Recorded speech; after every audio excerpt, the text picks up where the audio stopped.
Najua kuna mpango, na hii ni mpango ambayo kuna hayo mpango ya serikali na inaongozwa na Mheshimiwa William Ruto ya kwenda kuuza ama kufanya leasing ya hii mambo ya uwanja za aviation ama mawanja zetu ama JKIA na Adani, na hata ule mtu ambaye mlipigia kura ambaye mlisema ati chama cha kupigania wananchi, ati chama cha ODM. Sasa saa hii ndio wameungana kabisa.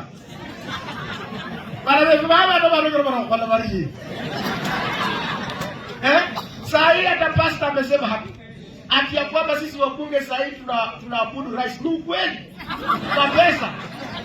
Mimi peke yangu ndio nilisimama na msimamo. Wengine wote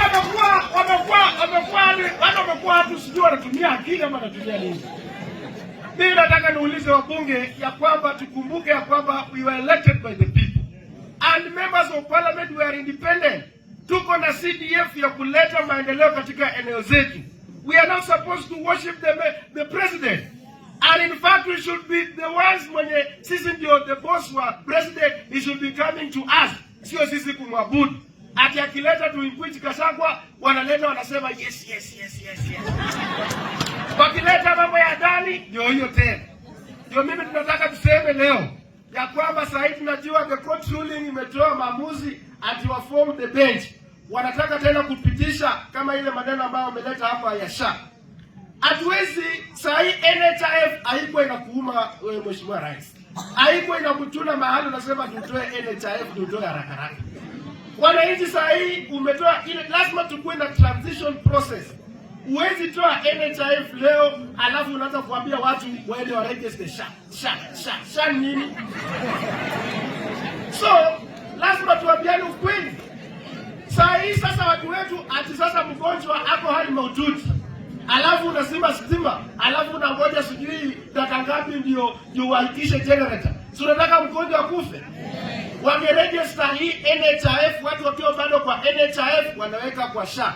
Ndio wakiswitch off NHIF SHA inahaka. Lakini wanatuambia president anataka kuambia uko na miaka 2 katika ofisi. Na hawa wananchi hawa they will punish you, na hata ukiwa na pesa watakutoa nje. Mimi nataka nikuwa hapa sema hata hiyo mambo yao ya SHA. Sasa hivi tulikuwa na watoto wetu walikuwa wanatibiwa na mambo ya UPA. Wakatoa UPA, wakatoa. Shekana makuwaka wake. Hata sasa hivi nimesema chama cha ODM. Mimi nataka niwaambie na nataka niseme ukweli. Sisi tumekuwa tukipigania Raila Odinga kwa muda mrefu sana. Na mimi ni kijana mdogo ambaye niko independent minded kwa sababu hao mama walinipenda tu. Wenye watu walikuwa wananiita mwenda simu, walikuwa wananiita nini? Na hivyo ndio nimebaki kuwa independent minded person.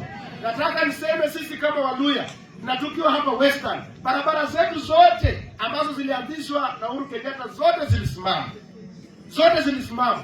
Lakini ukiuliza hizi barabara ziko wapi, pesa ati wanasema hata iko, na anasema ati shares.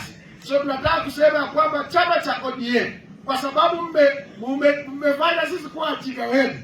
Kuanzia leo mimi bila Salasya mambo ya ODM na mambo ya baba tunakuheshimu, lakini sasa heshima yetu imeshaisha leo. Ndio na request. Otherwise asanteni sana kusimama na mimi na kuendelea kushika mkono. Kwanza serasa kwa maendeleo nyingine hata hilo. So niko na mchango hapa shilingi katika familia. Asanteni sana na mbarikiwe.